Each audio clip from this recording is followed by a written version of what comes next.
Hello, and today I'll talk about Fear the Walking Dead, and more specifically, I'll do a top 5 best characters on Fear the Walking Dead. So the criteria is they have to be a main character in any 6 of the seasons for Fear the Walking Dead. They could be dead, they could be still alive, or they could be brand new to the show. Okay? As long as they were a main character at some point in the show's run, they can count in this list. Okay, first of all, I do want to mention 2 honorable mentions. One is Alicia. She barely missed out. She would have been maybe on this list, but other characters won the list. And she's good, but I feel like she went down the last 3 seasons. Like season 6, she had nothing to do. Season 5, she basically did nothing. The only time she ever did something, the last time she did something was in season 4. Okay? And Morgan. Okay, I know he did really bad in season 4 and 5, but he was so good in season 6. He was almost on this list, but person number 5 just beat him.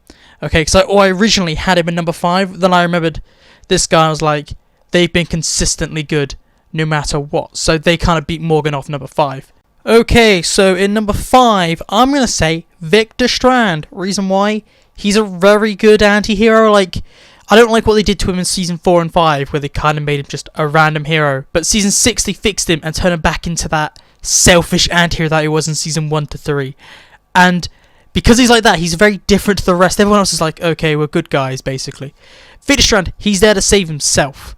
And I like him so much because he is so different to all the others. He's a bit like Negan, but not as evil as Negan. He's just kind of like, he has that bit of deviancy in him, which makes him such a fun character to watch and so likable. And when he's paired with characters like Madison and a bit of Alicia, he's extraordinary to watch and a lot of fun. Now let's move on to number 4, and I would say Daniel. Okay, 1 to 3, Daniel was my favourite character because he was this old man, but he was also this utter badass and like CIA agent or something like that, basically. And it was so out of the blue. Like, he's like, what? He has all this training. He knows how to do all this, and it was so cool. Okay, they kind of ruined him in season 5 and 6. Well, he is okay in season 5, but season 6 they kind of ruined him, made him this old senile man. But season 1 to 3, Daniel, he's literally the best things about those seasons. Okay, like he was always off by himself. He was always doing his own thing.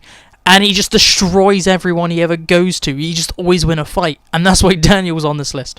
Now at number 3 is Nick, okay, because he is amazing, okay. This is the character that adapted super well to the apocalypse. He adapted quickly, unlike everyone else, because we didn't want to have to go through season 1 of The Walking Dead again, where everyone's going, oh, it's a zombie, and stuff like that. Nick was like, okay, yeah, okay, it's them, we just kill them, we move on. Nick was just ready to survive, and that made him so great. He was like, okay, wait, there's infected, what do we do? Just cover ourselves in guts and walk through. He was able to survive. He was built for this in a way. And he was just ready, okay? Nick was willing to do anything, and it made him so interesting to watch because he was like, I'll just do this because that's how you live. And then he come up with a weird philosophy because he was very easily like indoctrinated, I would say, to like zombies are good. And he had a very interesting story for the 4 seasons he was in, more likely 3. But he was like, I'll do this. And he always went off and did his own thing. He was a very independent character, not a supporting character, which I really liked about Nick, which is why he is here. Now, at number 2 is, I'm going to say it, John Dory. The best thing about the slight reboot of Season 4, okay? This man made Season 4 and Season 5 watchable and made me want to watch it for the entire reason that John Dory was in those 2 seasons. This man can melt your heart with just the way his face is. If he's sad, you're sad too. This man, he has a pocket full of sweets and he likes to give sweets to people. He is Morgan Jones' best friend, and right at the end, when Morgan Jones, I'm not going to let my best friend kill himself, is the saddest moment, okay? John Dory is literally the Daryl to Morgan's Rick, in a way, okay? John Dory is just the best thing, okay? He's the best thing about the new seasons, okay? Well, he's not going to be in season 7, but he was the best thing. And I'm pretty sure I moved my point along why John Dory is so good. He was almost number 1, but it would be a sin to make this person number 1. Now, at number 1, and everyone, I think most people would agree, I'm going to say Madison. She was almost number 2, but it'd be a sin to make her number 2 because she needs number 1. Madison is literally Fear the Walking Dead's Rick, and it's a shame to get rid of her so early on in this show's run. She is everything that Rick was for The Walking Dead. Madison goes full Mother Bear in Season 3, and imagine if we got 4 more for Mother Bear, okay?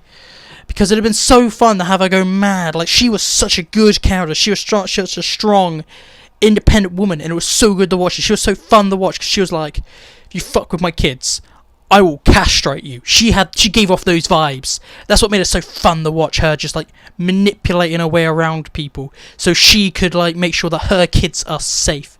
And that what made her the best character ever. She was so fun to watch, so entertaining. But this is my list. Do you agree with it? Please tell me what you think. And I'm going off now. Goodbye.